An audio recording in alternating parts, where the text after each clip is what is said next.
भगवत गीता अध्याय 2। संजय बोले कि पूर्वोक्त प्रकार से करुणा करके व्याप्त और आंसुओं से पूर्ण तथा व्याकुल नेत्र वाले शोकयुक्त उस अर्जुन के प्रति भगवान मधुसूदन ने यह वचन कहा। हे अर्जुन, तुमको इस विषय स्थल में यह ज्ञान किस हेतु से प्राप्त हुआ?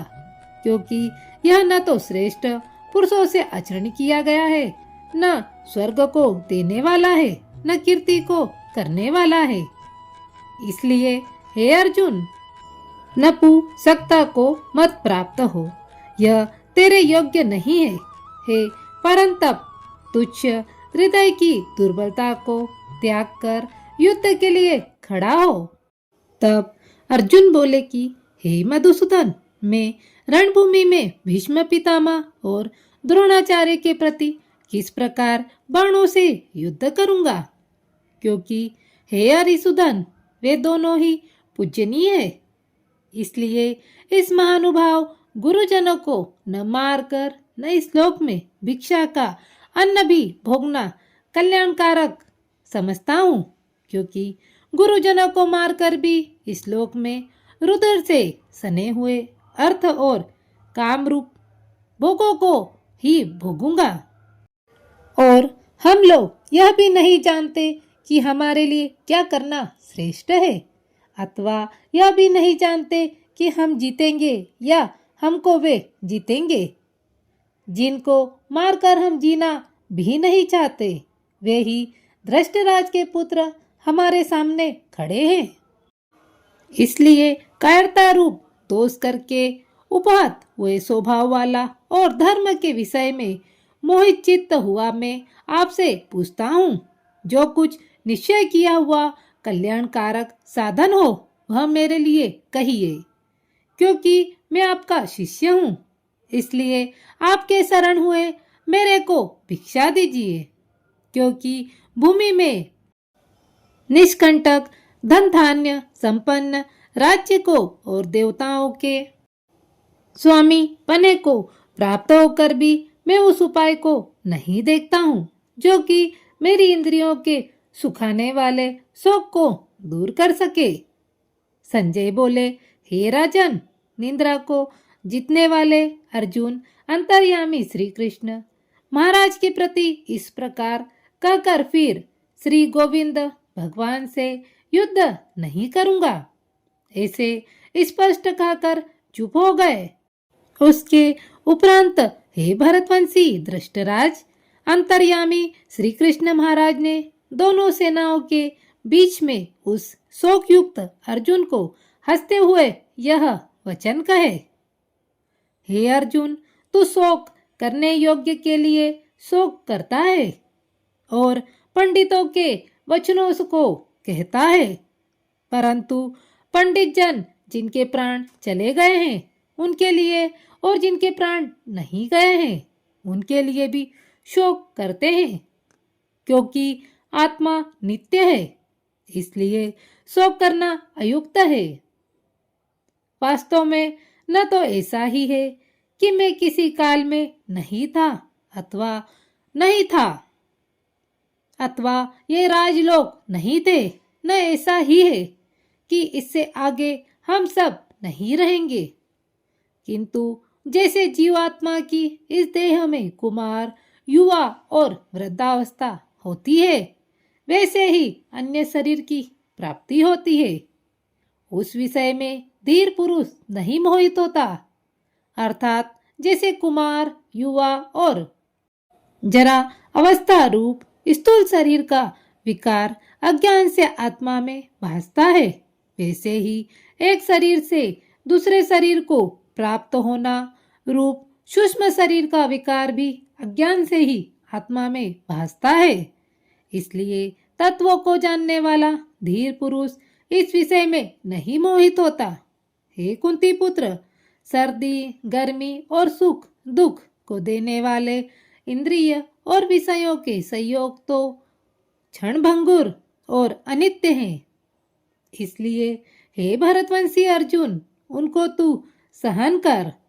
क्योंकि हे पुरुष श्रेष्ठ, दुख सुख को समान समझने वाले जिस धीर पुरुष को ये इंद्रियों के विषय व्याकुल नहीं कर सकते, वह मोक्ष के लिए योग्य होता है। और हे अर्जुन, असत वस्तु का तो अस्तित्व नहीं और सत का अभाव नहीं।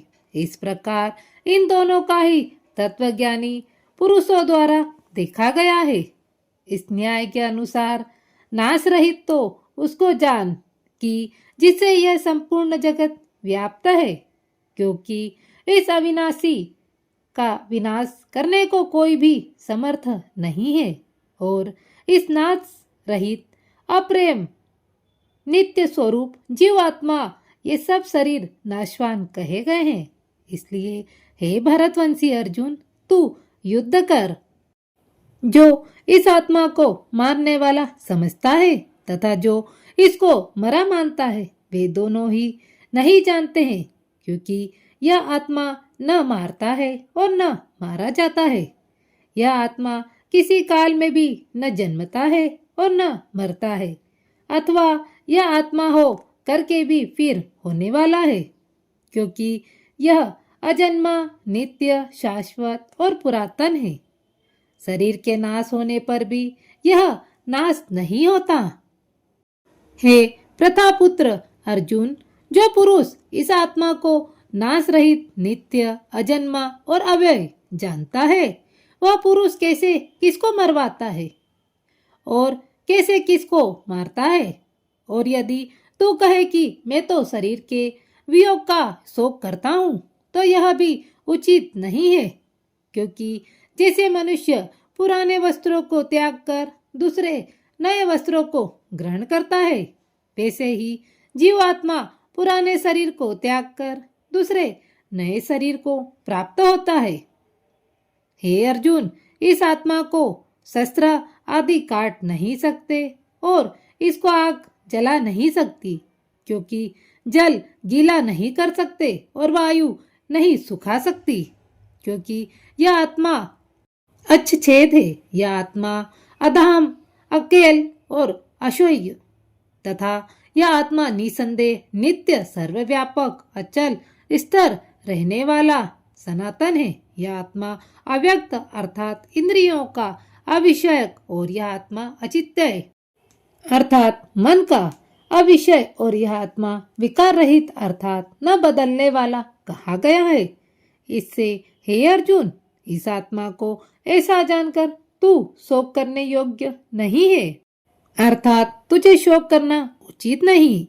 यदि तू इसको सदा जन्मे सदा मरने वाला माने भी, तो हे अर्जुन, इस प्रकार शोक करने का योग्य नहीं है, क्योंकि ऐसा होने से तो जन्मने वाले की निश्चित मृत्यु और मरने वाले का निश्चित जन्म होना सिद्ध हुआ। इससे भी तू इस बिना उपाय वाले विषय में शोक करने को योग्य नहीं है। यह भीष्म आदि को के शरीर मायामय होने से अनित्य है।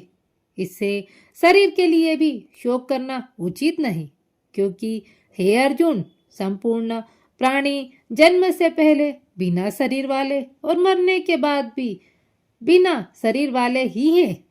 केवल बीच में ही शरीर वाले प्रतीत होते हैं। फिर उस विषय में क्या चिंता।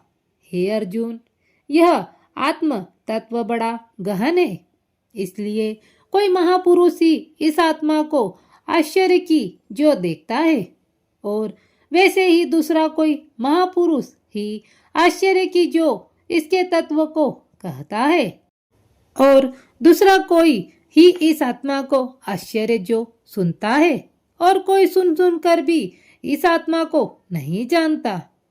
हे अर्जुन, यह आत्मा सबके शरीर में सदा ही अवैध है, इसलिए संपूर्ण भूत प्राणियों के लिए तू शोक करने को योग्य नहीं है, और अपने धर्म को देखकर भी तू भय करने को योग्य नहीं है, क्योंकि धर्मयुक्त युद्ध से बढ़कर दूसरा कोई कल्याणकारक कर्तव्य क्षत्रिय के लिए नहीं है। हे पार्थ, अपने आप प्राप्त हुए और खुले हुए स्वर्ग के द्वार रूप इस प्रकार के युद्ध को भाग्यवान क्षत्रिय लोग ही पाते हैं। और यदि तू इस धर्मयुक्त संग्राम को नहीं करेगा तो स्वधर्म को और कार्तिक को खोकर पाप को प्राप्त होगा और सब लोग तेरी बहुत काल तक रहने वाली अपकीर्ति को भी कथन करेंगे। वह अपकीर्ति माननीय पुरुष के लिए मरण से भी अधिक बुरी होती है और जिनके तू बहुत माननीय होकर भी अब तुच्छ को प्राप्त होगा। वे महारथी लोग तुझे भय के कारण युद्ध से उपराम हुआ मानेंगे और तेरे वेरी लोग तेरे सामर्थ्य की निंदा करते हुए बहुत से न कहने योग्य वचनों को कहेंगे। फिर उससे अधिक दुख क्या होगा? इससे युद्ध करना तेरे लिए सब प्रकार से अच्छा है, क्योंकि या तो मरकर स्वर्ग को प्राप्त होगा अथवा जीतकर पृथ्वी को भोगेगा। इससे हे अर्जुन, युद्ध के लिए निश्चय वाला होकर खड़ा हो। यदि तुझे स्वर्ग तथा राज्य की इच्छा न हो तो भी सुख दुख लाभ हानि जय पराजय को समान समझकर उसके उपरांत युद्ध के लिए तैयार हो। इस प्रकार युद्ध करने से तू पाप को प्राप्त नहीं होगा।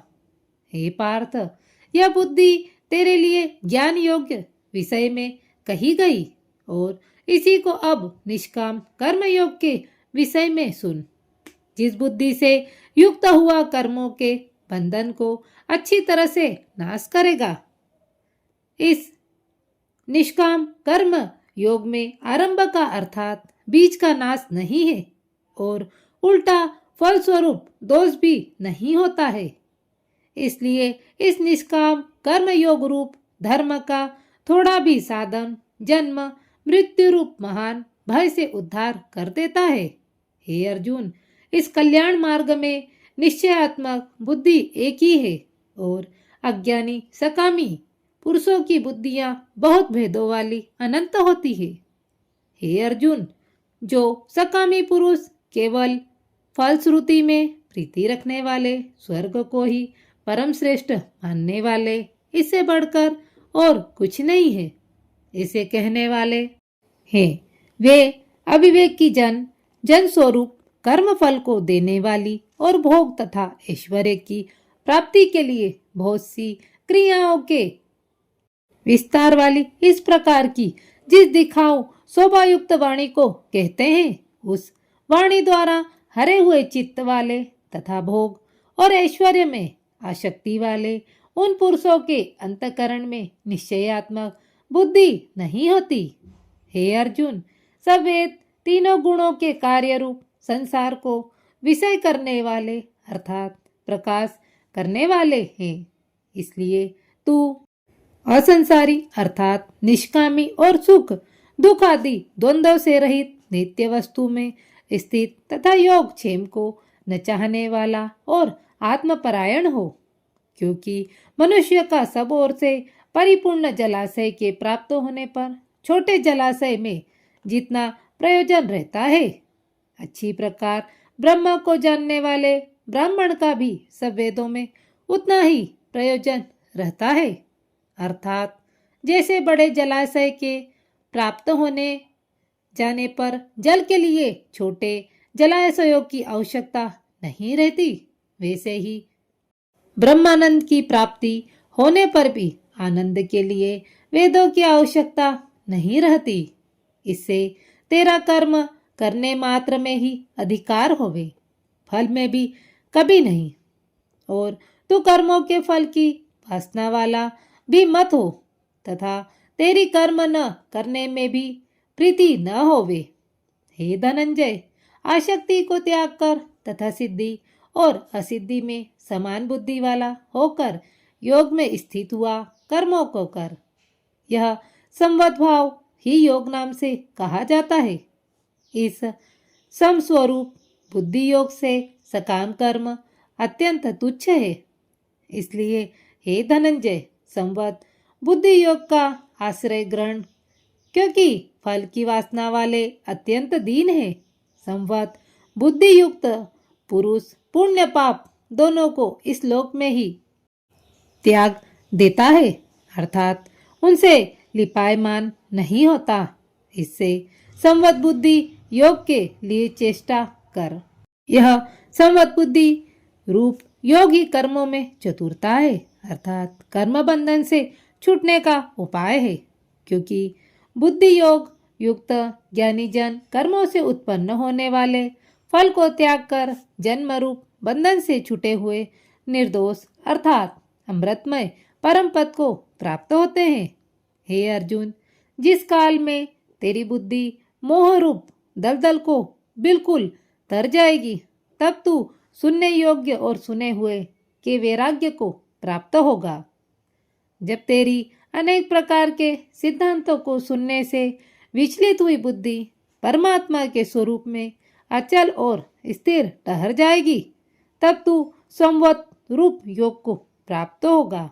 इस प्रकार भगवान के वचनों को सुनकर अर्जुन ने पूछा, हे केशव, समाधि में स्थित स्थिर बुद्धि वाले पुरुष का क्या लक्षण है? और स्थिर बुद्धि पुरुष कैसे बोलता है, कैसे बैठता है, कैसे चलता है?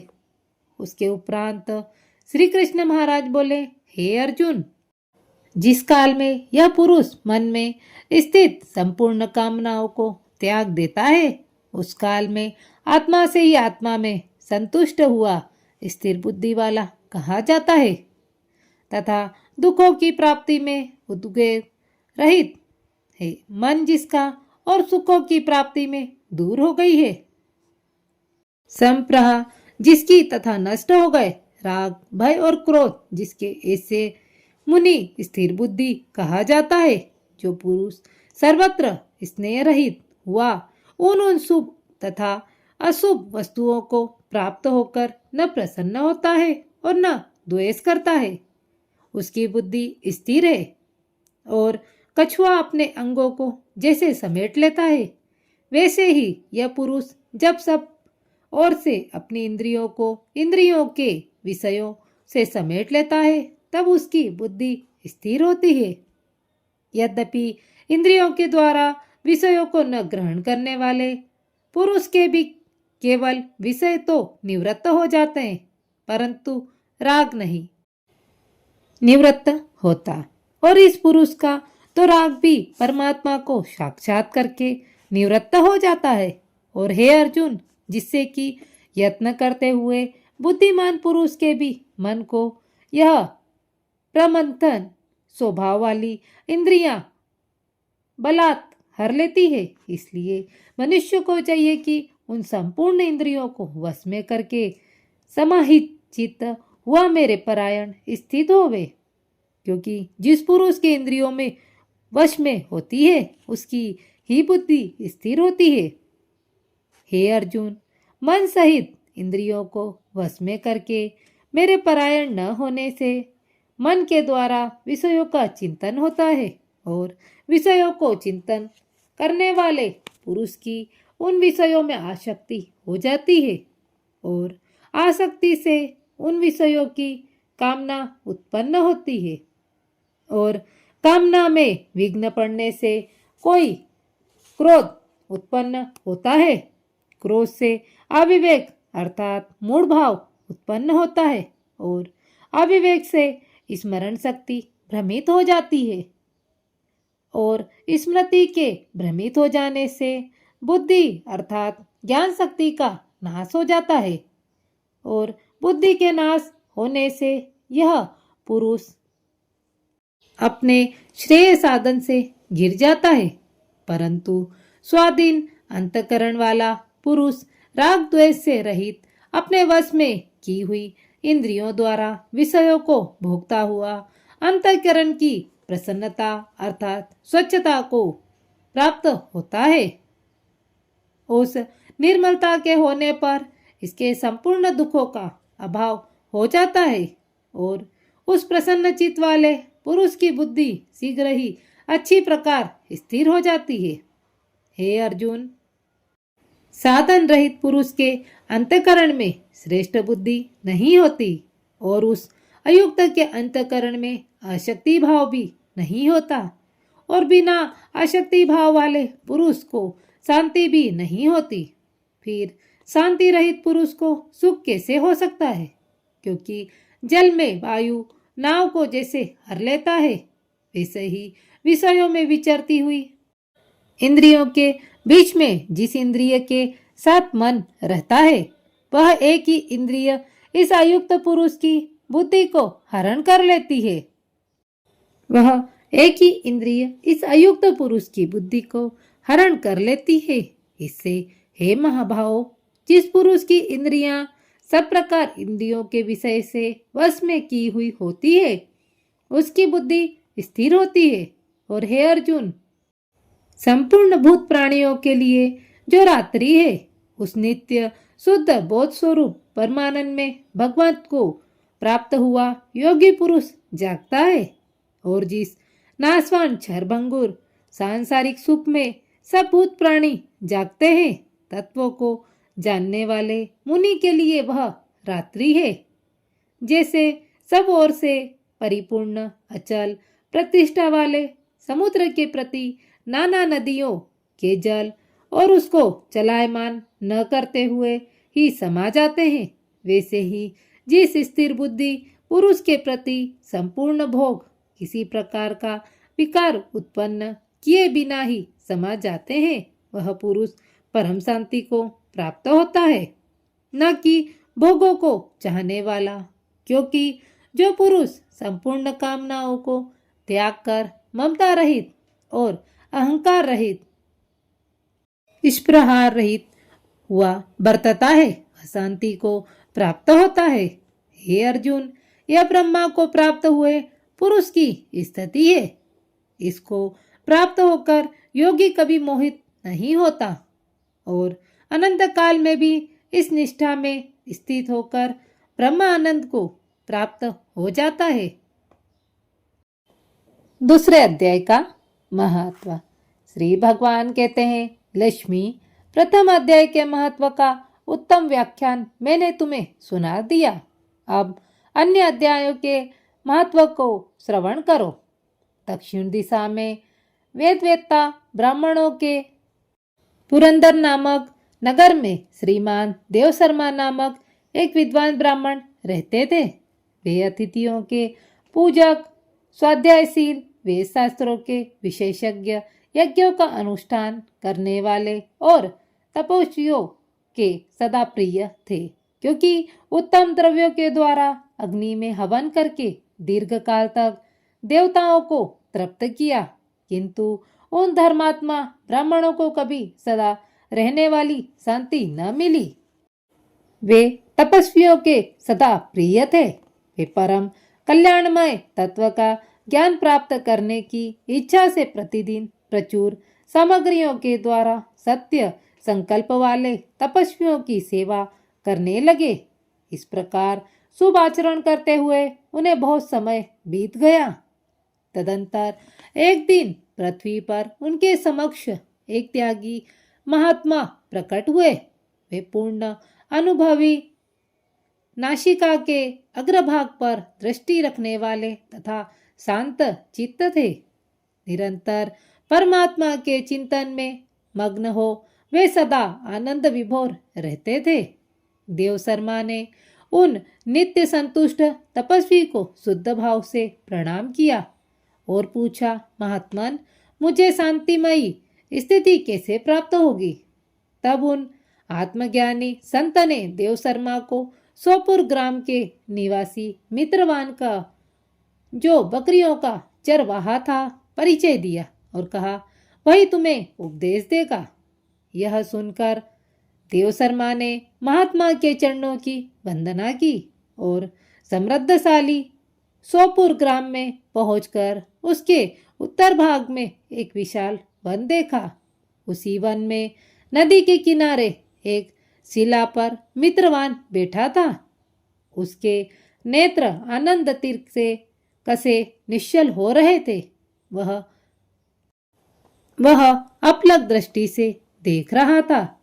वह स्थान आपसा स्वाभाविक वैर छोड़कर एकत्रित हुए परस्पर विरोधी जंतुओं से घिरा था। वहां उद्यान में मंद मंद वायु चल रही थी। मृगों के झुंड शांत भाव से बैठे थे और मित्रवान दया से भरी हुई आनंदमयी मनोहारिणी दृष्टि से पृथ्वी पर मानो अमृत छिड़क रहा था। इस रूप में उसे देखकर देव शर्मा का मन प्रसन्न हो गया। वे उत्सुक होकर बड़ी विनय के साथ मित्रवान के पास गए। मित्रवान ने भी अपने मस्तक को किंचित नवाकर देव शर्मा का सत्कार किया। तदंतर विद्वान देव शर्मा अन्य चित्त से मित्रवान के समीप गए और जब उसके ध्यान का समय समाप्त गया उस समय उन्होंने अपने मन की बात पूछी। महाभाग, मैं आत्मा का ज्ञान प्राप्त करना चाहता हूँ। मेरे इस मनोरथ की पूर्ति के लिए मुझे किसी ऐसे उपाय का उपदेश दीजिए जिसके द्वारा सिद्धि प्राप्त हो चुकी हो। देव शर्मा की यह बात सुनकर मित्रवान ने एक क्षण तक कुछ विचार किया। उसके बाद इस प्रकार कहा, विद्वान, एक समय की बात है, मैं वन के भीतर बकरियों की रक्षा कर रहा था। इतने में ही एक भयंकर व्याघ्रग्रह मेरी दृष्टि पड़ी जो मानो सबको ग्रस लेना चाहता था। मैं मृत्यु से डरता था, इसलिए व्याघ्र को आते देख बकरियों के झुंड को आगे करके वहां से भाग चला। किंतु एक बकरी तुरंत ही सारा भय छोड़कर नदी के किनारे उस बाग के पास बेरोक टोक चली गई। फिर तो व्याघ्र भी द्वेष छोड़कर चुपचाप खड़ा हो गया। उसे इस अवस्था में देखकर बकरी बोली, व्याघ्र, तुम्हें तो अभिष्ट भोजन प्राप्त हुआ है। मेरे शरीर से मांस निकालकर प्रेम पूर्वक खाओ ना। तुम इतनी देर से खड़े क्यों हो? तुम्हारे मन में मुझे खाने का विचार क्यों नहीं हो रहा है? व्याघ्र बोला, बकरी, इस स्थान पर आते ही मेरे मन से द्वेष का भाव निकल गया, भूख प्यास भी मिट गई, इसलिए पास आने पर भी अब मुझे तुम्हें खाना नहीं चाहता।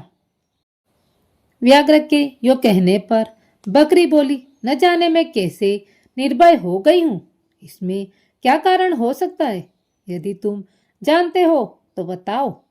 यह सुनकर व्याघ्र ने कहा, मैं भी नहीं जानता। चलो सामने खड़े हुए इस महापुरुष से पूछें। ऐसा निश्चय करके वे दोनों वहां से चल दिए। इन दोनों के स्वभाव में वह विचित्र परिवर्तन देखकर मैं बहुत से विस्मय में पड़ा था। इतने में ही उन्होंने मुझसे ही आकर प्रश्न किया। वहां वृक्ष की शाखा पर एक वानर राज था। उन दोनों के साथ मैंने भी वानर राज से पूछा। विप्रवर, मेरे पूछने पर वानर राज ने आदर पूर्वक कहा, अजापाल, सुनो, इस विषय में मैं तुम्हें प्राचीन वृतांत सुनाता हूँ। यह सामने वन के भीतर जो बहुत बड़ा मंदिर है उसकी ओर देखो। इसमें ब्रह्मा जी का स्थापित किया हुआ एक शिवलिंग है। पूर्व काल में यहाँ सुकर्मा नामक एक बुद्धिमान महात्मा रहते थे जो तपस्या में मग्न होकर इस नदी में उपासना करते थे। वे वन में से फूलों का संग्रह कर लाते और नदी के जल से पूजनीय भगवान शंकर को स्नान कराकर उन्हीं से उनकी पूजा किया करते। इस प्रकार आराधना का कार्य करते हुए सुकर्मा यहाँ निवास करते। बहुत समय के बाद उनके समीप किसी अतिथि का आगमन हुआ। सुकर्मा ने भोजन के लिए फल लाकर अतिथि को अर्पण किया और कहा, विद्वान, मैं केवल तत्व ज्ञान की इच्छा से भगवान शंकर की आराधना करता हूँ।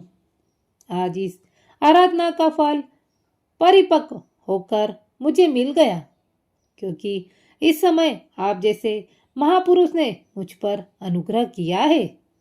सुकर्मा ये मधुर वचन सुनकर तपस्या के धनी महात्मा अतिथि को बड़ी प्रसन्नता हुई।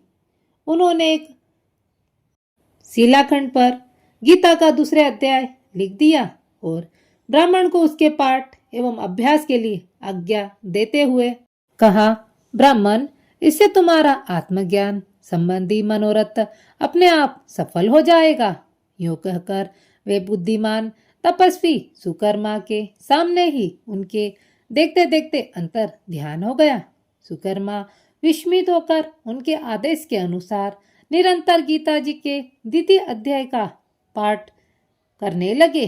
तदंतर दीर्घ काल के पश्चात अंतकरण शुद्ध होकर उन्हें आत्मज्ञान की प्राप्ति हुई। फिर वे जहां जहां गए वहां का तपोवन शांत हो गया। उनमें शीत उष्ण और राग द्वेष आदि की बाधाएं दूर हो गई। इतना ही नहीं, उन स्थानों में भूख प्यास का कष्ट भी जाता रहा तथा भय का सर्वथा अभाव भी हो गया। यह सब द्वितीय अध्याय का जप करने वाले सुकर्मा ब्राह्मण की तपस्या का ही प्रभाव समझो। मित्रवान कहता है, वानरराज के यो कहने में प्रसन्नता पूर्वक बकरी और बाघ के साथ उस मंदिर की ओर गई। वहां जाकर शिलाखंड पर लिखे हुए गीता जी के द्वितीय अध्याय को मैंने देखा और पढ़ा। उसी की आवृत्ति करने से मैंने तपस्या का पार पा लिया है।